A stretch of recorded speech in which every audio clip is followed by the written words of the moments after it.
नमस्ते साथियों, आईएसपीसी वारिस में स्वागत करते हैं। और इंडियन ज्योग्राफी में हमने आपको ऑलरेडी 2 चैप्टर कर लिया है यहाँ पर, जिसमें कि भारत का सामान्य परिचय और हमने भारत की जलवायु कर लिया है। इस क्रम में भारत में हम लोग कृषि, जितने भी इंपॉर्टेंट चैप्टर है पहले उसको हम लोग कवर करते हैं। भारत में कृषि जो है यानी कि इंडियन एग्रीकल्चर के बारे में पढ़ेंगे। यहाँ से भी आपको लगातार क्वेश्चन पूछे जाते हैं। ये चैप्टर जितना ही आसान है उतना ही ज़्यादा यहाँ से सवाल पूछा जाता है। तो इसमें फैक्ट हो चाहे जो कंसेप्ट हो, हर चीज़ को हम लोग डिटेल में करेंगे। और हिमालय वगैरह वाला भी चैप्टर है, उधर छूटा हुआ मुझे याद है, उसको मैं अलग से करवाऊंगा। उसमें कंसेप्ट ज़्यादा है और थोड़ा सा वो लंबा चैप्टर चलेगा, ठीक है। तो उसको मैं बाद में आपको करवा दूंगा। पहले ये जितने भी ऐसे चैप्टर है जहाँ से इंपॉर्टेंट है और छोटे चैप्टर है, पहले इसको मैं कवर करा रहा हूँ। तो चलिए सेशन को स्टार्ट करते हैं। जो लोग नए होंगे चैनल को सब्सक्राइब करके चैनल से जुड़ जाइएगा। जो लोग भी पुराने होंगे अधिक से अधिक सेशन को शेयर करिएगा। पहला सवाल स्क्रीन पर आप देख पा रहे होंगे, कह रहे हैं कि किन महीनों में रबी फसल की बुआई होती है, ठीक है। तो कह रहे हैं कि रबी फसल का जो क्रॉपिंग होता है, इंग्लिश टर्म भी यूज़ कर रहे हैं कि रबी का जो क्रॉपिंग होता है किस मंथ में होता है, बस यही पूछ रहा है। तो कि किन महीनों में रबी की बुआई होती है, तो क्या हो जाएगा आपको इसका करेक्ट आंसर देखने से पहले चलिए हम लोग थोड़ा सा डिटेल में इस चीज़ को देखने की कोशिश करते हैं, ठीक है। यहाँ से इस तरह के सवाल पूछे जाते हैं और कभी भी इसको हल्का में नहीं लीजिएगा, ठीक है। तो कह सकते हैं कि रबी फसल जब भी कहा जाए, अगर आपका दिमाग नहीं काम करे, तुरंत दिमाग में लाइए किसको, तुरंत दिमाग में आपको लाना है किसको, गेहूं को। मेरी बात आप सुन लिए। मैं कहा कि जब भी आपको कुछ ध्यान में नहीं आए तो रबी के लिए तुरंत आप गेहूं माइंड में लाइएगा कि गेहूं के बारे में ही बात हो रही है। आपको तुरंत दिमाग में चल जाएगी कब बुआई होती है इसकी। तो ठीक है, कह सकते हैं दीज क्रॉप्स आर जनरली सोन इन अक्टूबर नवंबर, मतलब कि इसकी क्या होती है, बुआई हो जाती है कब, इसकी बुआई होती है रबी की कब भाई, अक्टूबर नवंबर में। कब, अक्टूबर नवंबर में इसकी बुआई हो जाती है। और कह सकते हैं इसकी क्रॉपिंग जो इसको हार्वेस्टेड जिसको कब किया जाता है, हार्वेस्टेड मतलब कि इसकी जो कटाई होती है किस महीना में होती है, अप्रैल मई में इसकी क्या हो जाती है, अप्रैल मई में इसकी कटाई हो जाती है। तो आपने पहला टर्म देखा है कि रबी की बुआई कब होती है, अक्टूबर नवंबर में इसकी बुआई होती है। और इसकी कटाई कब होती है, अप्रैल मई में इसकी कटाई होती है।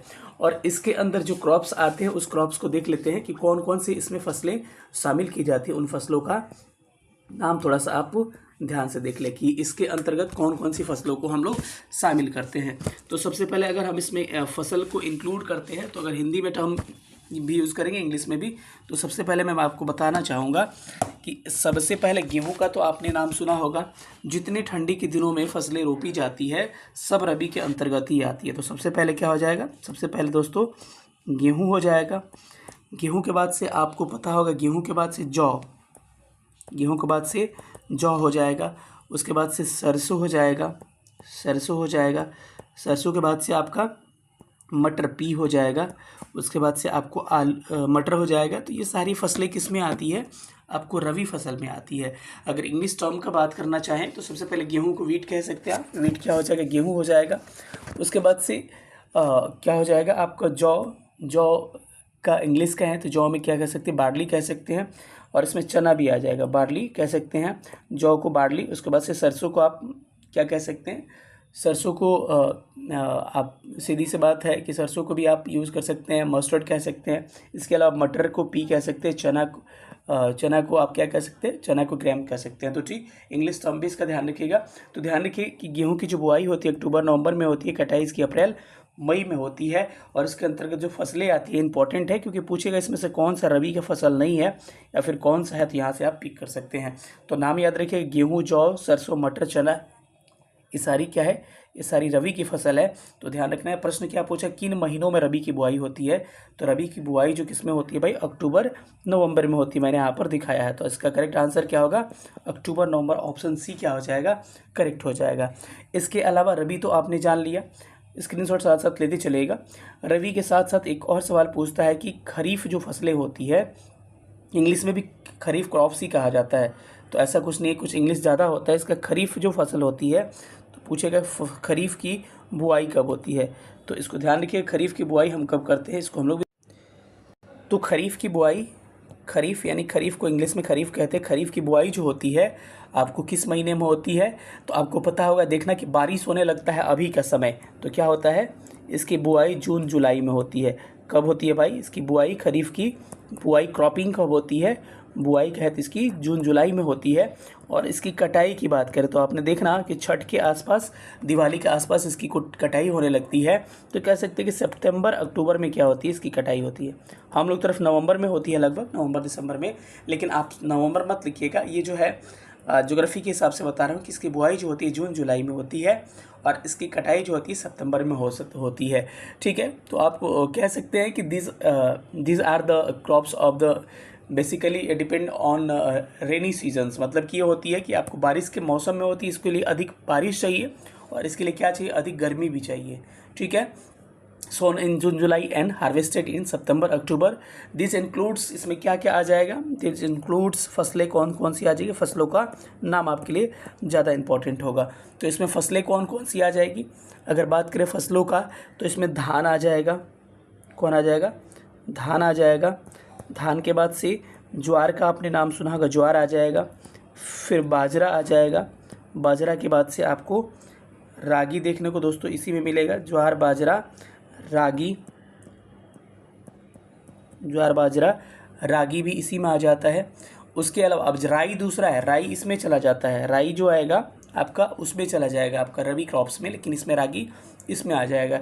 इसके अलावा आपने नाम सुना होगा मक्का का नाम सुना होगा आपने, मक्का का नाम सुना होगा, मक्का भी इसमें चला जाएगा। मक्का के अलावा मूंगफली का नाम आपने सुना होगा, मूंगफली का नाम इसमें चला जाएगा। इसके अलावा आपने नाम सुना होगा ज्वार बाजरा रागी मक्का मूंगफली, तो सारे इसमें चले जाते हैं। तो दो आपने देख लिया, एक रबी देख लिया, दूसरा खरीफ देख लिया। तो इन फसलों का नाम आप ध्यान रखिएगा, यहाँ से सवाल पूछे जाते हैं। ये कह सकते हैं कि इंग्लिश में भी होएगा राइस ज्वार bajra ragi maize jute groundnut cotton coconut sunn hemp हो गया। उसके बाद से टोबैको बीन्स हो गया। तो तंबाकू वगैरह भी इसी में शामिल किया जाता है। तो हम धीरे धीरे बोल देंगे, आप उसको थोड़ा सा इंग्लिश में मैनेज करिए, क्योंकि मैं कोशिश कर रहा हूँ कि धीरे धीरे कन्वर्ट में इसको कर सकूँ। ठीक है, तो चलिए, तो इसके लिए क्या चाहिए आपको, अब आते हैं, एक होता है आपका कहते हैं कि जायद फसल। तो जायद का मतलब ऐसा कुछ नहीं है कि जायद का कुछ इंग्लिश अलग हो जाता है। जायद का टर्म जो होता है, जायद को इंग्लिश में भी जायद ही बोलते हैं। तो जायद को इंग्लिश में जायद कहा जाता है। और जायद क्या होता है, सिंपल से कह सकते हैं कि this are the short term crops, ठीक है, grown during the period between the rabi and kharif crops. मतलब कि ये जो होता है कि छोटी समय की फसलें होती है और किसके बीच में बोया जाता है, आपको रबी और खरीफ के बीच में ही इसको क्या किया जाता है दोस्तों, इसको इसी के बीच में रोपा जाता है। यानी कि आपका खेत खाली रहता है लगभग मार्च से लेकर कब तक, जून तक। इसी में बुआई होती है किसकी, इसी में बुआई होती है आपकी जायद फसलों की बुआई होती है। और जायद फसलों में कौन कौन सी फसलें आती है, जो कि आप ठंडी के दिनों में सब्जी वगैरह खाते हो, या फिर आपको खीरा ककड़ी आप कह सकते हैं, इसमें आता है खीरा। उसके बाद से ककड़ी हो गया, ककड़ी हो गया। उसके बाद से तरबूजा हो गया, तरबूज हो गया। उसके बाद से खरबूज हो गया, खरबूज हो गया। तो सारी जायद होते हैं। इसके अलावा कहा जाता है कि मूंग उड़द को भी हम इसी में शामिल करते हैं। तो मूंग और उड़द क्या हो जाएगा, इसमें शामिल कर सकते हैं। आप कह सकते हैं कि इसमें जो वेरियस फ्रूट्स एंड वेजिटेबल्स आते हैं, लाइक वाटरमेलन मस्क मेलन, उसके बाद से कुकम्बर बिटर गार्ड हो गया, एटीसी, तो इसमें इसी को शामिल किया जाता है इसमें। ठीक है, तो आपने तीन चीज़ें देख लिया, रबी की फसल क्या होती है, उसके बाद से जायद की फसल क्या होती है, खरीफ की फसल क्या होती है, इसको आपने अच्छी तरह से देख लिया। अब अगले प्रश्न पर चलते हैं कि प्रश्न संख्या 2 क्या कह रहा है। ठीक है, प्रश्न संख्या 2 कह रहा है, बार बार कह रहा हूँ शिक्षक भर्ती लिखा है, लेकिन कहीं ना कहीं शिक्षक भर्ती का ये प्रश्न नहीं है, केवल सबका कंबाइंड प्रश्न है। फसलों के आधार पर भी मेल छाटिए। एक तरह से सारे जो है रीजनिंग की तरह भी सवाल हैं, जैसे ज्वार धान मक्का, ये किस में आएगा भाई, ये खरीफ में आ जाएंगे। ये किस में आ जाएंगे, खरीफ क्रॉप्स में आ जाएंगे। लेकिन गेहूँ जो होगा किस में आता है, रबी में। तो गेहूँ सबसे हटके हो जा रहा है, इसीलिए इसका करेक्ट आंसर क्या हो जाएगा, गेहूँ वीट क्या हो जाएगा, इसका करेक्ट आंसर हो जाएगा। ठीक है, तो चलिए अगले प्रश्न पर चलते हैं। प्रश्न संख्या 3 क्या कह रहा है, प्रश्न संख्या 3 को आप देखिएगा, कह रहा है कि गेहूं के अधिकतम उत्पादन वाला राज्य कौन सा है, मैक्सिमम प्रोडक्शन ऑफ व्हीट कहाँ होती है, ये पूछ रहा है। तो आपको ध्यान रखना है, यहाँ से कई बार एग्जाम में सवाल पूछे जाते हैं। तो सबसे पहला वो राज्य है गेहूं के प्रोडक्शन में, वीट में, तो यूपी वो पहला राज्य है, गेहूं के प्रोडक्शन में पहले स्थान पर आता है। हो सकता है कभी दूसरा स्टेट भी पूछ दिया जाए, तो दूसरा स्टेट क्या हो जाएगा, पंजाब हो जाएगा, और थर्ड वे स्टेट जो होता है वेस्ट बंगाल होता है। तो ये जो है आपके वीट के लिए क्या है, आपका इनका क्रम है गेहूँ के उत्पादन के लिए राज्यों का। लेकिन कभी भी प्रोडक्टिविटी पूछे, प्रोडक्टिविटी यानी कि कह सकते हैं कि उत्पादकता, हिंदी में कहे तो उत्पादकता।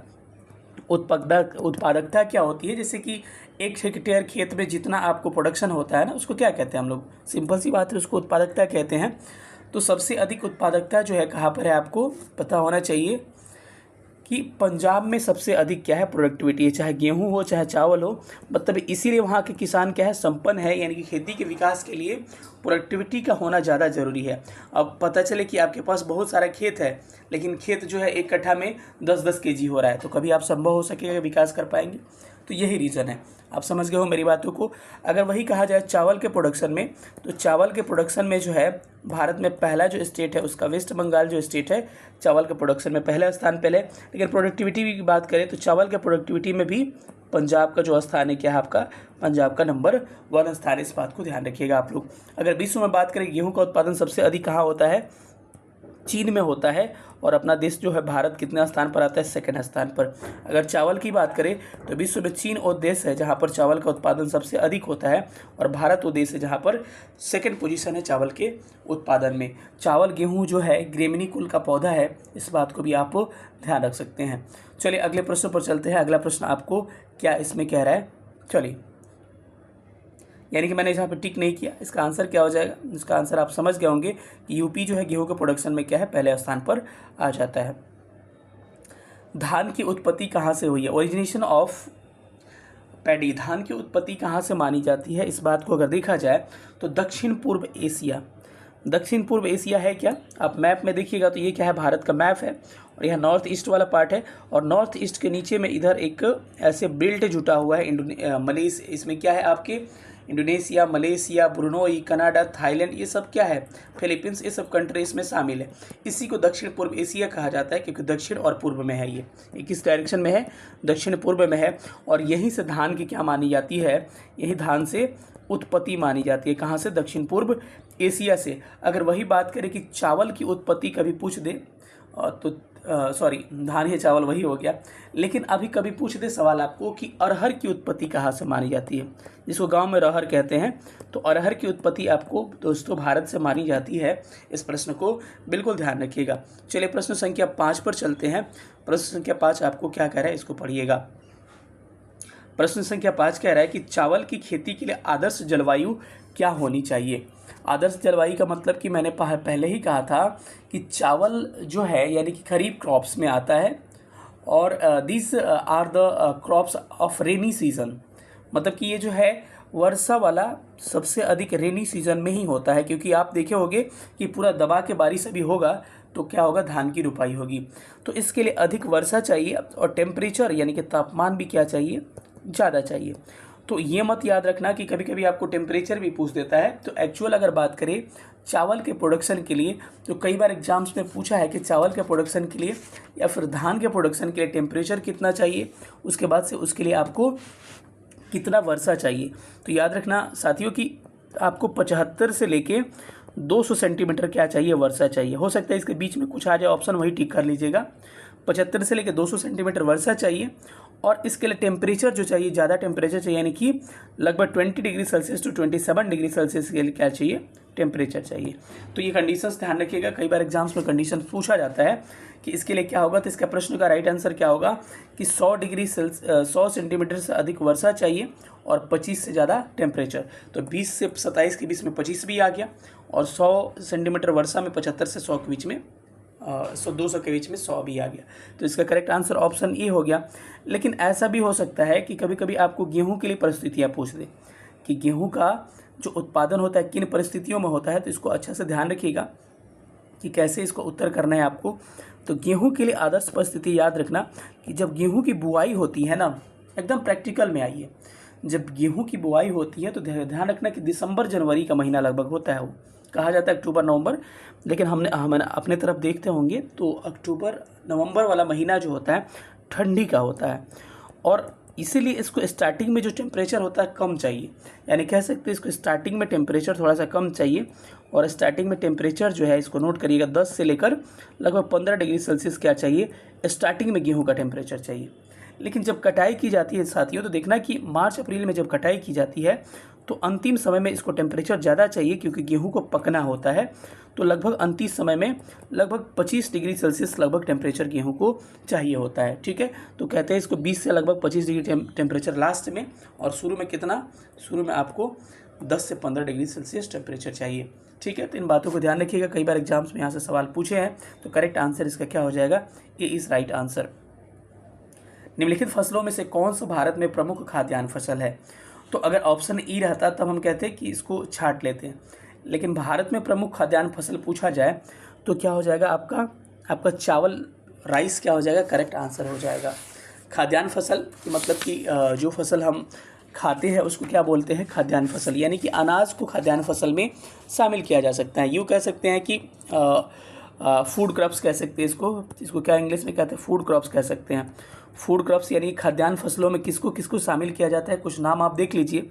जैसे कि सबसे बड़ा भारत का खाद्यान्न फसल अनाज जो है चावल माना जाता है, उसके बाद से गेहूँ आता है, उसके मैज मतलब कि मक्का आता है, मक्का के बाद से मिलेट्स आते हैं। मिलेट्स का मतलब क्या हो गया, मोटे अनाज। मोटे अनाज में क्या आ जाएंगे, ज्वार बाजरा रागी जो है मोटे अनाज को भी इसमें सम्मिलित किया जाता है। तो आप ध्यान रख सकते हैं। तो सबसे बड़ा खाद्यान्न जो फसल है चावल है, राइस है, तो करेक्ट आंसर राइस हो जाएगा। ऑप्शन ई रहता तो एक से अधिक लेते, क्योंकि गेहूं को भी अच्छा खासा माना जाता है खाद्यान्न फसलों में। ठीक है, अगले प्रश्न पर आते हैं साथियों। तो कह रहे हैं कि कौन सी चावल की किस्म नहीं है? तो इसमें चावल का अगर टाइप्स की बात करें कि चावल का टाइप्स कौन है कौन नहीं है, तो उसमें थोड़ा सा एक बार मैं आपको बता दे रहा हूँ। ठीक है, इसमें जो हंसा देख रहे हैं ना, हंसा किसी तरह से ये चावल की किस्म हंसा नहीं है। बाकी जया, ज्वाला और पद्मा जो है ये चावल की किस्म के अंतर्गत आते हैं। इसके अलावा चावल की किस्मों को याद रखिएगा कि बोरो, उसके बाद से अमन और ओंस। बोरो, अमन, ओंस जो है ये भी क्या है, ये भी एक तरह की चावल की किस्म है। इसको आप थोड़ा सा ध्यान रख सकते हैं, ये क्या है, चावल की किस्म है। तो इस प्रश्न को ध्यान रखिएगा, यहाँ से सवाल कई बार एग्जाम्स में आए हैं फसलों का टाइप्स पे लेके। निम्न में से नगदी फसल कौन सा है? नगदी फसल को इंग्लिश में कहा जाता है कैश क्रॉप्स। क्या कहते हैं हम लोग इसको, कैश क्रॉप्स कहते हैं। तो इसके नाम में ही छुपा हुआ है कि कैश क्रॉप्स। नगदी फसलें वैसी फसलें होती है जिसके उत्पादन का, जिसके प्रोडक्शन का मेन हमारा पर्पस जो होता है क्या होता है, पैसा कमाना।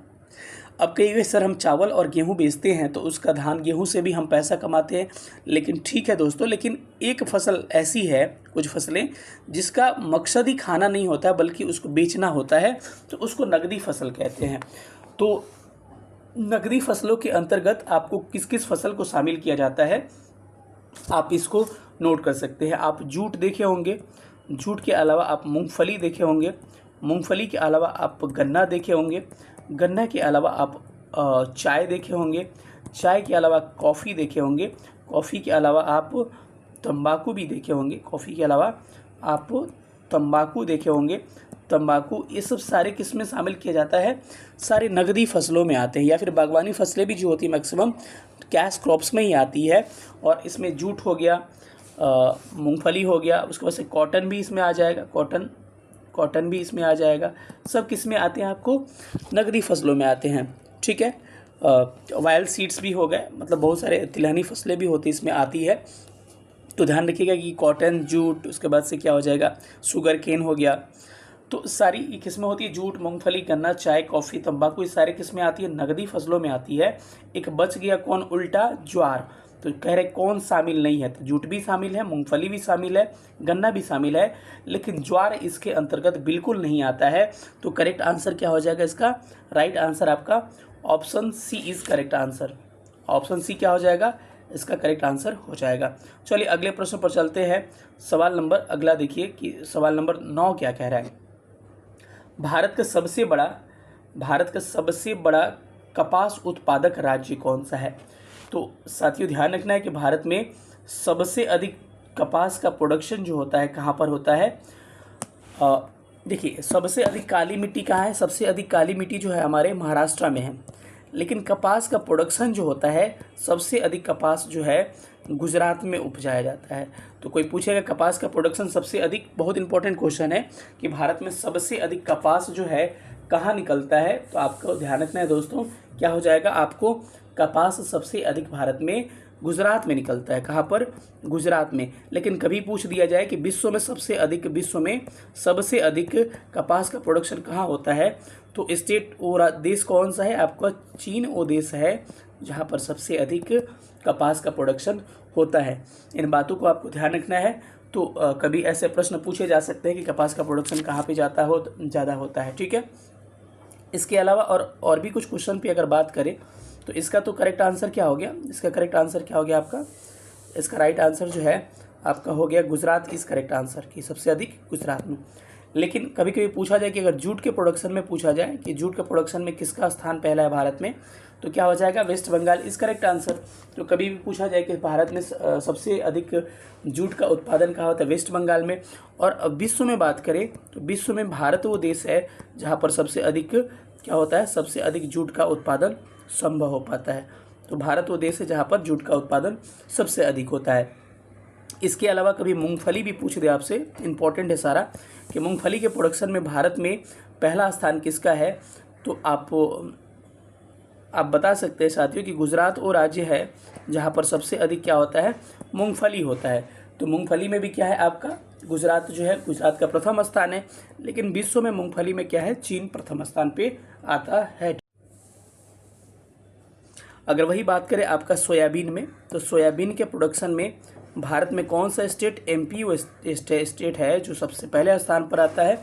और सोयाबीन के प्रोडक्शन में पहला स्थान पर विश्व में किसका स्थान आता है? सब नोट करते चलेगा, यूएसए का आता है। इन सब बातों को ध्यान रखना है। अगर गन्ना का पूछा जाए कि गन्ना का प्रोडक्शन जो है भारत के किस राज्य में सबसे अधिक होता है, तो गन्ना भारत में यूपी वो राज्य है जहाँ पर गन्ना का प्रोडक्शन सबसे अधिक होता है। वही देश कहा जाए तो ब्राज़ील वो देश है जहाँ पर सबसे अधिक क्या होता है? गन्ना का प्रोडक्शन होता है। वही अगर चीनी की बात करें तो चीनी में देखिए, चीनी में महाराष्ट्र हो जाएगा। गन्ना में वो था लेकिन चीनी में महाराष्ट्र, इसको अंतर स्पष्ट कर लीजिए। गन्ना में यूपी लेकिन चीनी में महाराष्ट्र। और वर्ल्ड में चीनी के प्रोडक्शन में भारत का ही पहला स्थान है, ये भी ध्यान रखिएगा। तो इन सारे बातों को ध्यान रखिएगा, कहीं ना कहीं एग्जाम में सवाल बनते हैं, तो इसको थोड़ा सा गौर से कर लीजिएगा। इसका correct answer option B is right answer. चलिए अगले क्वेश्चन पर चलते हैं। अगला क्वेश्चन क्या करें, पढ़िए इसको। भारत में सर्वाधिक गन्ना पैदा करने वाला राज्य कौन सा है? तो मैं अभी बताया आपको, सबसे अधिक गन्ना भारत में यूपी में होता है। अगर वही बात करें कि विश्व में गन्ना का प्रोडक्शन सबसे अधिक कहाँ होता है, तो मैंने अभी बताया आपको कि ब्राज़ील वो देश है जहाँ पर सबसे अधिक गन्ना का प्रोडक्शन विश्व में होता है। ठीक है, अगर आंध्रा की बात करें तो आंध्रा जो है तंबाकू के प्रोडक्शन में भारत में पहले स्थान पर आता है। अगर वही बात करें आपको विश्व में तंबाकू के प्रोडक्शन में चीन पहले स्थान पर आता है। जितना भी गंजेड़ी भांगेड़ी टाइप का चीज़ है वो उसमें चीन जो है पहले स्थान पर आता है। तो इसका आंसर क्या हो जाएगा? इसका करेक्ट आंसर आपका क्या हो जाएगा? आपका ऑप्शन क्या हो जाएगा? डी वाला हो जाएगा। चीनी में बताया था, चीनी में कौन हो जाएगा? चीनी में महाराष्ट्र हो जाएगा। चीनी में महाराष्ट्र हो जाएगा, याद रखिए। और वही चीनी में भारत जो है विश्व में प्रथम स्थान पर आ जाएगा। यानी इस प्रश्न का सही उत्तर option D is correct answer. निम्नलिखित में से कौन एक तिलहनी फसल है? अब तिलहनी फसल क्या होती है? तिलहनी फसल वैसी होती है जिसमें क्या होता है? तेल निकाला जाता है, सिंपल सी बात है। तो आप देखिए, तिलहनी फसल को वाइल्ड सीड्स कह सकते हैं। तो तिलहनी फसलों में कौन कौन से शामिल की जाती है? सब फसलों का थोड़ा सा एक बार नाम आप देख लीजिए। सबसे पहले आते हैं कि तिलहनी फसलों में सूर्यमुखी, आपने नाम सुना होगा। सूर्यमुखी है, क्या है? एक तरह की तिलहनी फसल है। सरसों है, तिलहनी फसल है। इसके अलावा सरसों तिलहनी फसल है। उसके बाद से सोयाबीन है, सोयाबीन भी आता है किसमें? तिलहनी फसल में आता है। इसके अलावा कहीं ना कहीं आपको एक तिल का नाम आपने सुना होगा, तिल भी आपको तिलहनी फसल है। तीसी भी देखा होगा आपने, तीसी भी तिलहनी फसल है। अरंडी का नाम सुना होगा, ये भी क्या है, एक तरह की तिलहनी फसल है। तो इस सारे तिलहनी फसलों में आती है। अगर आपसे पूछा जाए सबसे ज़्यादा तिलहन किससे निकाला जाता है, तो आपको सुन के हैरानी होगी कि सोयाबीन, सरसों नहीं होगा आंसर इसका, सोयाबीन से सबसे अधिक तिलहन निकाला जाता है। अगर पूछा जाए कि सबसे अधिक प्रोटीन किस में पाया जाता है, सोयाबीन में। लेकिन कभी पूछे कि प्रोटीन प्लस फैट दोनों किस में सबसे अधिक पाया जाता है, तो मूंगफली में। ये साइंस का क्वेश्चन है, थोड़ा सा आप ध्यान रख सकते हैं इसको। ठीक है, चलिए अगले क्वेश्चन पर चलते हैं, या फिर थोड़ा सा प्रोडक्शन के बारे में जान लें कि हो सकता है कि प्रोडक्शन कुछ और इसके अलावा पूछ दे। चलिए हम प्रोडक्शन के बारे में कुछ बातें आपको और रिकॉल करवा दें। तो इसका तो आंसर क्या हो गया, इसका आंसर पहले टिक कर लेते हैं। इसका करेक्ट आंसर क्या हो जाएगा, निम्नलिखित में से कौन सा एक तिलहनी फसल है। तो आपको पता होगा कि लोबिया जो है एक तरह का क्या है, लोबिया एक तरह का आपका दलहनी फसल है। लेकिन आपको बात करें किसका, मसूर, लोबिया, ये सब दलहनी फसल है। बरसीम गाय को खिलाया जाता है। सूर्यमुखी जो है एक तरह की तिलहनी फसल है। अगर आपसे पूछा जाए कि तिलहन यानी कि वायल सीड्स जो होते हैं, इसके उत्पादन में प्रथम स्थान किसका है, तो याद रखिए साथियों कि भारत में राजस्थान वो राज्य है, राजस्थान, जहाँ पर तिलहन के उत्पादन में प्रथम स्थान है। और भारत वो देश है जहाँ पर सबसे अधिक तिलहन का प्रोडक्शन किया जाता है। अगर वही पूछ दिया जाए दलहन का उत्पादन आपको एमपी है, सबसे अधिक होता है। और भारत वो देश है जहाँ पर दलहन की उत्पादन सबसे अधिक होती है, जहाँ पे पल्स जो होती है सबसे अधिक उत्पादित की जाती है। तो इन सब बातों को आपको थोड़ा सा ध्यान रखिएगा। चलिए अगले प्रश्न पर चलते हैं। प्रश्न संख्या कितना है भाई, 12 है। तो प्रश्न संख्या 12 को थोड़ा सा एक बार देखते हैं। कह रहे कि भारत में सोयाबीन का सबसे बड़ा, भारत में सोयाबीन का सबसे अधिक उत्पादन किस राज्य में होता है। आपको पहले भी बता चुका, इतनी चीज़ें रिपीट कर दिया हूँ कि भारत में एमपी वो राज्य है जहाँ पर सबसे अधिक सोयाबीन का उत्पादन होता है। लेकिन कहीं आपसे पूछ दिया जाए कि सोयाबीन का उत्पादन में विश्व में प्रथम स्थान किसका है, तो मैंने अभी कुछ देर पहले आपको बताया कि अमेरिका वो देश है, यूएसए, जहाँ पर क्या होता है सबसे अधिक सोयाबीन का प्रोडक्शन होता है। फिर से मैं कह रहा हूँ कि अगर मूंगफली पूछे आपसे कि सबसे अधिक मूंगफली का प्रोडक्शन, तो गुजरात में क्या होता है सबसे अधिक मूंगफली का प्रोडक्शन हो जाता है।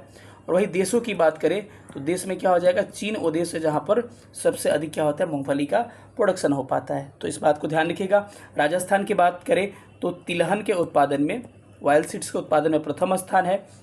वहीं अगर बात करें सरसों के प्रोडक्शन में भी, सरसों भी सबसे अधिक कहाँ पर, राजस्थान से ही उत्पादित किया जाता है, ध्यान रखिएगा।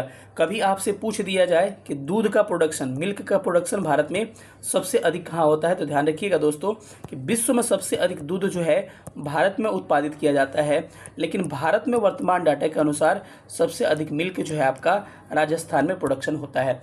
राजस्थान यूपी में लगातार कंपटीशन चल रहा है, तो एग्ज़ाम से पहले एक बार ये स्पीडी या फिर किसी मैगजीन को देख लीजिएगा, वहाँ पे करेक्ट कराया गया है।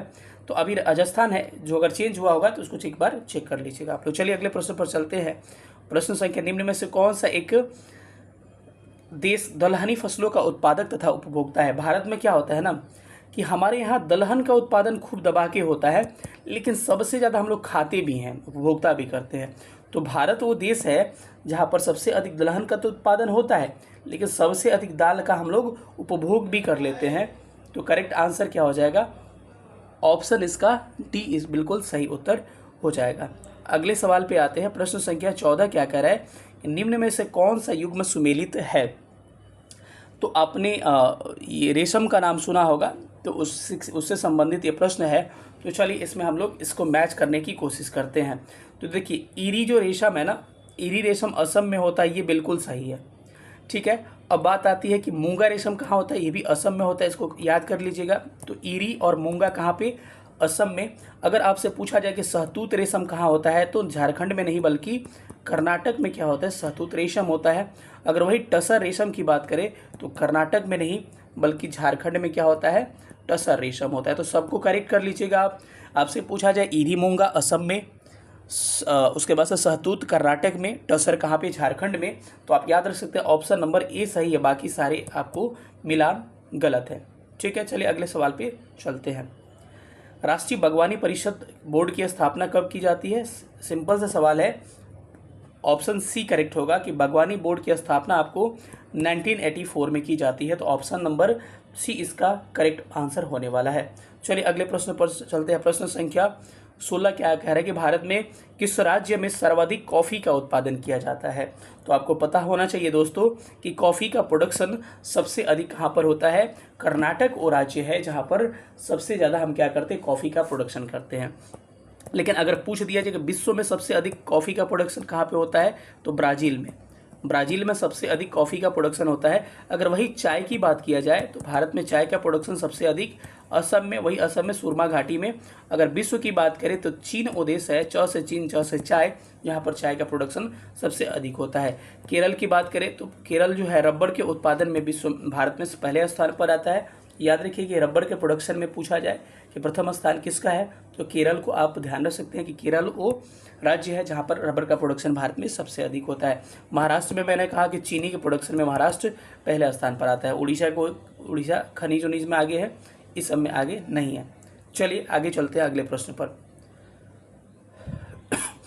तो भारत, इसका टिक किए थे कि नहीं आंसर, हम पिछले क्वेश्चन का देख लीजिए एक बार कि भारत के किस राज्य में कॉफ़ी सबसे अधिक होता है, तो कर्नाटका बिल्कुल टिक किए हैं इसको, ठीक है। अगला प्रश्न है कि भारत का सबसे बड़ा रबर उत्पादक, अभी हमने कहा कि सबसे अधिक रबर का प्रोडक्शन कहाँ पे होता है साथियों, कर्नाटक में होता है। और वही कहा जाए कि विश्व में सबसे अधिक रबर का प्रोडक्शन कहाँ हो जाता है, तो थाईलैंड वो देश है, थाईलैंड, जहाँ पर सबसे अधिक, जहाँ पर सफ़ेद हाथी पाए जाते हैं, सबसे अधिक रबर का प्रोडक्शन होता है, ठीक है। कर्नाटक में नारियल का उत्पादन भी सबसे अधिक कर्नाटक में होता है। कहा जाता है कि 3 स्टेट ऐसे हैं जहाँ पर सबसे अधिक नारियल का प्रोडक्शन हो पाता है। वो आपके कहाँ के स्टेट है, साउथ के ही स्टेट है, ठीक है। तमिलनाडु, केरल और कर्नाटक, ये 3 राज्य मिलके लगभग कहा जाता है 83% क्या करते हैं, भारत के नारियल का मैक्सिमम प्रोडक्शन यही करते हैं। अगर पूछा जाए कि विश्व में नारियल के प्रोडक्शन में पहले स्थान पर किसका है नारियल में, तो इंडोनेशिया वो देश है, इंडोनेशिया, जहाँ पर सबसे अधिक नारियल का प्रोडक्शन किया जाता है। तो इंडोनेशिया और फिलीपींस मिलकर लगभग विश्व का 84% क्या करते हैं, नारियल का प्रोडक्शन करते हैं, ठीक है। आंध्रा तंबाकू के प्रोडक्शन में पहले स्थान पर है। कर्नाटका किस में है भाई, कर्नाटका मक्का में भी है पहले स्थान पर, इसके अलावा कॉफ़ी में भी है पहला स्थान पर। लगातार इसलिए बता रहा हूँ कि आपको चीज़ें रिकॉल बिल्कुल हो जाए। अगले प्रश्न पर आते हैं, प्रश्न संख्या 18 क्या कह रहा है कि भारत में बागवानी कृषि के अंतर्गत उगाई जाने वाले मुख्य शस्य फसलें कौन सी है, ठीक है। यानी कि आप कह सकते हैं कि हॉर्टिकल्चर जो होती है बागवानी के अंतर्गत वो फसलें आती है। इसमें पूछ रहा है कि किस किस फसल को हम लोग बागवानी के अंतर्गत शामिल करेंगे, तो ऑप्शन है चाय, रबर, नारियल, कहवा। चाय, रबर, सूरजमुखी तो कभी होगा नहीं सूरजमुखी वाला, चाय, केला, अंगूर, नारियल, और चाय, रबर, नारियल, सोयाबीन, इसमें से ये भी चाय, तो ये भी नहीं होगा, ठीक है। तो इसमें आपको करेक्ट आंसर क्या होने वाला है, चाय, केला, अंगूर, क्योंकि सोयाबीन आ गया तो ये होगा नहीं, चाय, रबर, नारियल, कहवा, चाय, केला, अंगूर, नारियल। तो इसमें करेक्ट आंसर क्या होगा, इसका करेक्ट आंसर ऑप्शन ही हो जाएगा कि चाय, रबर, नारियल, कहवा जो है इसको बागवानी फसल के अंतर्गत हम लोग शामिल करते हैं। चलिए अगले प्रश्न संख्या 19 पर आते हैं। प्रश्न संख्या 19 क्या कह रहा है कि भारत में नारियल का प्रोडक्शन सबसे अधिक कहाँ होता है, तो अभी वर्तमान डाटा के अनुसार कर्नाटक वो राज्य है जहाँ पर सबसे अधिक नारियल का प्रोडक्शन होता है। वहीं विश्व में इंडोनेशिया वो देश है, इंडोनेशिया, जहाँ पर सबसे अधिक नारियल का प्रोडक्शन। दूसरे स्थान पर पूछा जाए तो फिलीपींस वो कंट्री है जहाँ पर दूसरे स्थान पर सबसे अधिक नारियल का प्रोडक्शन हो पाता है। केरल में मैंने कहा था कि रबर के प्रोडक्शन में क्या है, केरल पहले स्थान पर आता है। आंध्रा में बार बार कह रहा हूँ कि तंबाकू प्रोडक्शन में आंध्रा जो है पहले स्थान पर आता है। चलिए अगला प्रश्न कह रहा है कि झूम क्या है, झूम को क्या कहते हैं। झूम, अब कई लोग कहेंगे झूम वैसी खेती जिसको झूम करते हैं, बिल्कुल गलत है। झूम कृषि वैसी कृषि को कहते हैं जिस कृषि को इंग्लिश में कहते हैं स्थानांतरित कृषि।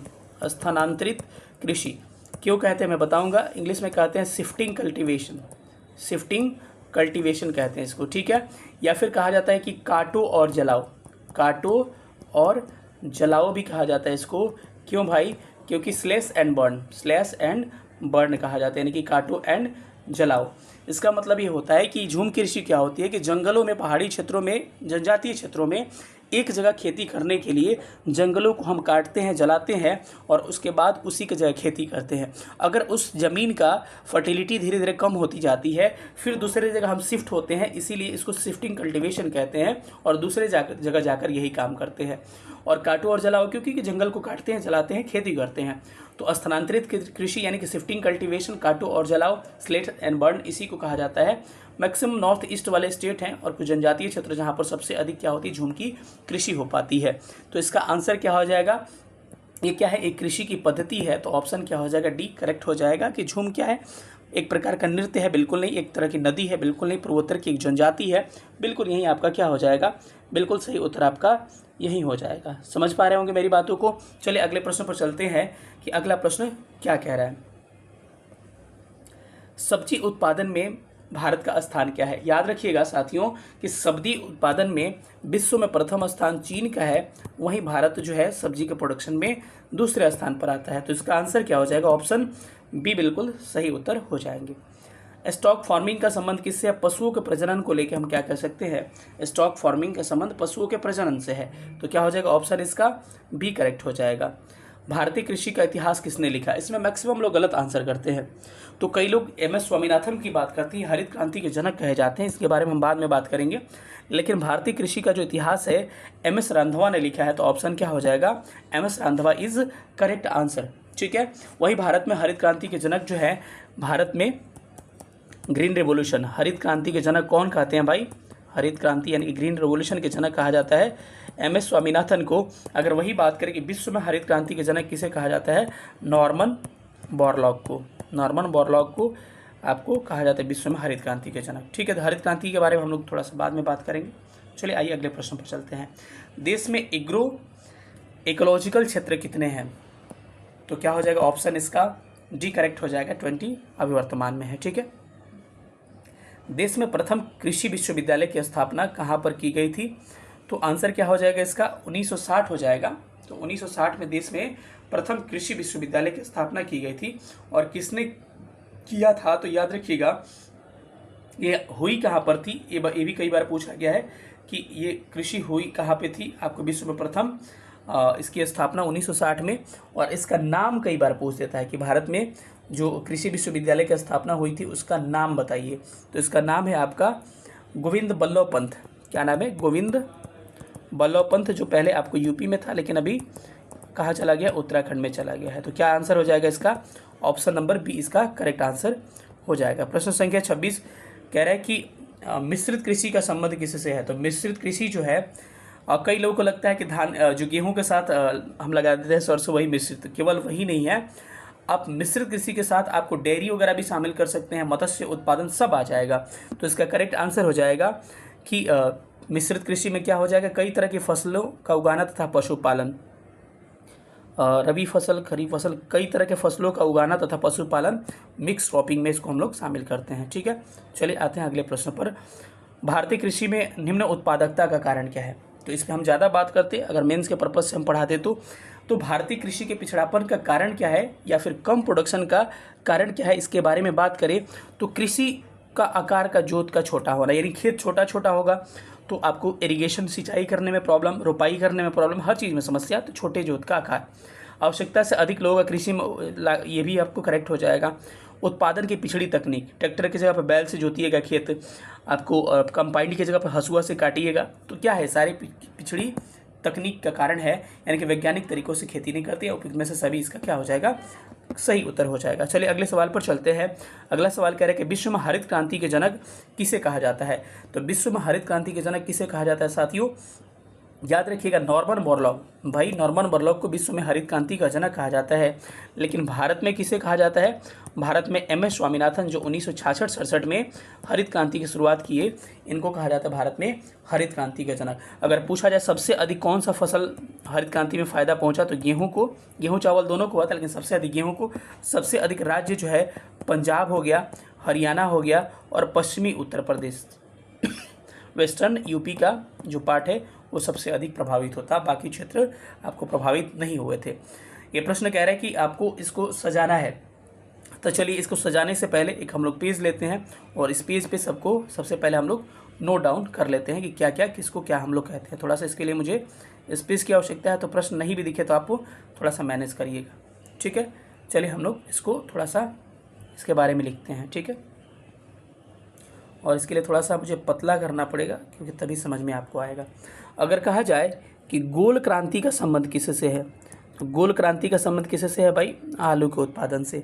मैं आपको कहूँ कि खाद्यान्न का उत्पादन का संबंध किससे है, मोटा ही करना पड़ेगा। खाद्यान्न उत्पादन का संबंध किससे है, हरित क्रांति से है। तो खाद्यान्न उत्पादन क्या हो जाएगा, हरित क्रांति, गोल क्रांति, हरित क्रांति। उसके बाद से नीली क्रांति यानी कि ब्लू रिवोल्यूशन जो है ये किससे संबंधित है, मछलियों के उत्पादन से संबंधित है। अगर पूछा जाए सिल्वर रिवोल्यूशन, सिल्वर रिवोल्यूशन का संबंध किससे है, अंडा उत्पादन से है, अंडा के प्रोडक्शन से है। अगर मैं पूछूं कि झींगा या प्याज के उत्पादन की कौन सी क्रांति भाई, इसको पिंक रेवोल्यूशन कहते हैं, यानी कि गुलाबी क्रांति के नाम से जाना जाता है। अगर कहे कि मांस या फिर टमाटर जो है इसके प्रोडक्शन से कौन क्रांति संबंधित है, तो लाल क्रांति मांस और इसके प्रोडक्शन से संबंधित है। तो इन सब बातों को आप याद रख सकते हैं, लेकिन इतना सही काम नहीं होगा, कुछ इसको स्क्रीनशॉट लेना है तो ले लीजिए, और भी कुछ बातों को मैं बताऊंगा, उसको थोड़ा सा गौर करना पड़ेगा। चलिए, और भी कुछ क्रांतियाँ हैं जहाँ से सवाल एग्जाम में बनते हैं, तो उसको हम लोग नोट डाउन कर लेते हैं। पूछा जाएगा कि ब्लैक रिवोल्यूशन, कौन सा रिवोल्यूशन, ब्लैक रिवोल्यूशन का संबंध किससे है, तो यानी कि काली क्रांति का संबंध आपको किससे है, ब्लैक रिवोल्यूशन का। तेल, कौन सा तेल भाई, वो तेल जो खनिज तेल होते हैं उसकी मैं बात करूँ, तेल खाने वाला नहीं। ब्राउन यानी कि भूरी क्रांति का संबंध किससे है, याद रखना कि उर्वरक उत्पादन से संबंध किससे है, भूरित क्रांति का है। अगर बात करें आपको श्वेत क्रांति का संबंध किससे है, दुग्ध उत्पादन का संबंध है आपको श्वेत क्रांति से। अगर कहें कि पीली क्रांति का संबंध किससे है, तो तिलहन उत्पादन संबंधित है आपको येलो रिवोल्यूशन से, तिलहन क्रांति संबंधित है। अगर वही पूछे स्वर्ण क्रांति, गोल्डन रिवोल्यूशन, दोनों में अंतर है, ये किससे है, बागवानी फसलों के उत्पादन, और किससे, बागवानी फसलों के उत्पादन, और यूँ कहे तो फलों के उत्पादन से संबंधित है किसका, स्वर्ण क्रांति का संबंध है, सब आपको पता होगा। इसके अलावा एक होता है सदाबहार क्रांति, ये द्वितीय हरित क्रांति का संबंध किससे है, तो याद रखना कि फसल को दुगुना करना क्या है इसका। अच्छा, इंद्रधनुष का संबंध किससे है, इंद्रधनुष क्रांति पूछे तो फसल का उत्पादन और सामूहिक रूप से सारी फसलों के उत्पादन को हम क्या कहते हैं, इंद्रधनुष क्रांति, यानी कि सारे रंगे इसमें शामिल होती है।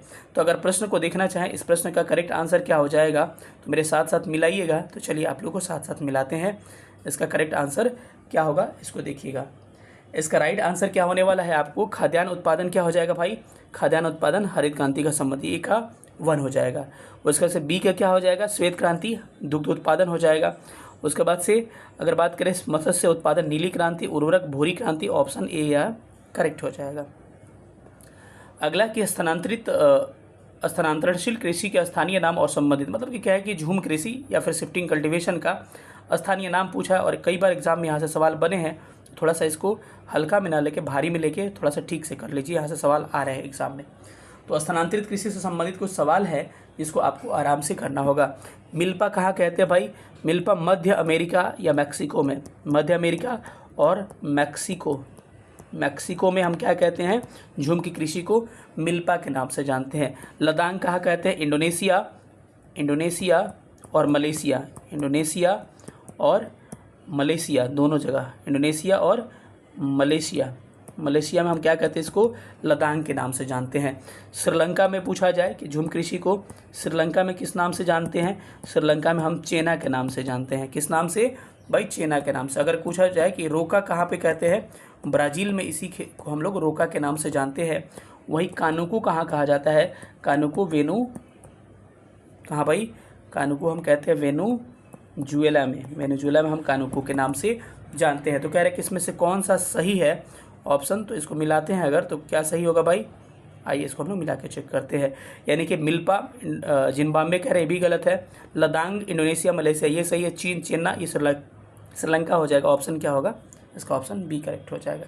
चलिए अगले सवाल पर चलते हैं। अगला सवाल कह रहा है कि निम्नलिखित में से किसकी खेती जायद के मौसम में की जाती है, यानी कि जायद में यानी कि खीरा, ककड़ी, तरबूजा सब आ जाएगा। उपयुक्त में से एक से अधिक कब बोया जाता था भाई, मार्च से लेकर जून के बीच में रोपा जाता था। ऑप्शन क्या होगा इसका, option D is correct answer. कौन सी फसलें विकसित होने के लिए कम से कम 1 वर्ष का समय लगता है, इसमें कोई भी फसल ऐसा नहीं दिया गया है ऑप्शंस में जिसको विकसित होने में 1 वर्ष का समय लगता है। अगर ऑप्शंस को छाटिएगा तो जौ को भी लगभग 4 to 6 मंथ लग जाते हैं, पटसन को लगभग भी 3 से 4 महीना, और कपास में भी 4 से 6 महीना। तो कोई सी ऐसी फसल नहीं है। एक गन्ना ऐसी फसल है जिसको विकसित होने में 1 वर्ष का समय लगता है, ऑप्शन में है नहीं, यानी क्या हो जाएगा उपयुक्त कोई नहीं, इसका सही उत्तर हो जाएगा। विश्व की कितने भूमि पर आपको खेती की जाती है, तो 10% इसका आंसर होगा। थोड़ा सा अलग तरह का प्रश्न था ये टीआरई में पूछा गया है, ठीक है। कौन सी फसलें सूखा और अन्य चरम स्थितियों में होती है, तो आपको पता होना चाहिए कि वैसी फसल जो कि मोटी फसलें होती हैं, मिलेट्स होती है, और सूखा की परिस्थिति में होती है, जैसे कि हो गया ज्वार, उसके बाद हो गया बाजरा, उसके बाद से क्या हो गया रागी, उसके बाद से क्या हो गया सरसों वगैरह भी क्या हो जाएगा इसी में होते हैं, ठीक है। तो क्या हो जाएगा इसमें करेक्ट आंसर, इसमें आपका ऑप्शन नंबर बाजरा क्या हो जाएगा, सी करेक्ट आंसर हो जाएगा, ठीक है। अगले सवाल पर चलते हैं। निम्नलिखित में से कौन सी उड़ीसा की स्थानांतरित कृषि है, तो देखिए झूम कृषि का दो तरह से नाम पूछेगा। एक पूछा जाता है विश्व के देश के आधार पर, और दूसरा पूछा जाता है राज्यों के आधार पर। तो पोडू या फिर पोडू या पोंडू के नाम से हम जानते हैं आंध्र प्रदेश एंड उड़ीसा में पोडू या पोंडू कहते हैं किस कृषि को, झूम की कृषि को। अगर वही पूछा जाए कि बेवार एमपी में कहा जाता है, वेवार, और एमपी में ही इसको दहिया भी कहा जाता है, ठीक है। अगर वही कुमारी पूछा जाए कि झूम कृषि को कुमारी भारत में कहाँ कहते हैं, केरल और पश्चिमी घाट, वेस्टर्न घाट, पश्चिमी घाट में हम लोग इसको कुमारी के नाम से जानते हैं। चलिए अगले सवाल पर आते हैं कि किस देश में झूम की कृषि को मिल्पा के नाम से जाना जाता है। म से मिल्पा, म से मैक्सिको, और मध्य अमेरिका में हम क्या कहते हैं भाई, मिल्पा के नाम से जानते हैं, ठीक है। कमेंट करके फिर से बताइए कि वेनेजुएला में इसको किस नाम से भाई, कानुको क्या कहते हैं, वेनेजुएला में इसको हम कानुको के नाम से जानते हैं। चेना श्रीलंका में, रोको ब्राज़ील में। तो लगभग 37 प्रश्न है। मुझे लग रहा है कि आपने सारे प्रश्नों को कर लिया होगा। बताइएगा सेशन कैसा लगा, काफ़ी बेहतरीन सेशन है, थोड़ा सा लंबा हुआ, लेकिन इसको एंजॉय करिएगा, अच्छा से देखिएगा। फिर मिलेंगे किसी अगले वीडियो में, और जो लोग भी नए होंगे चैनल को सब्सक्राइब करिएगा और जाके प्लेलिस्ट देखिएगा, बेहतरीन वीडियो आ रहा है। लगातार 2-3 वीडियो आपको ज्योग्राफी के आएंगे, उसके बाद फिर से हम लोग हिस्ट्री को स्टार्ट करेंगे। मिलेंगे किसी अगले वीडियो में, तब तक अपना ख्याल रखिएगा। सेशन देखने थैंक यू सो मच, जय हिंद।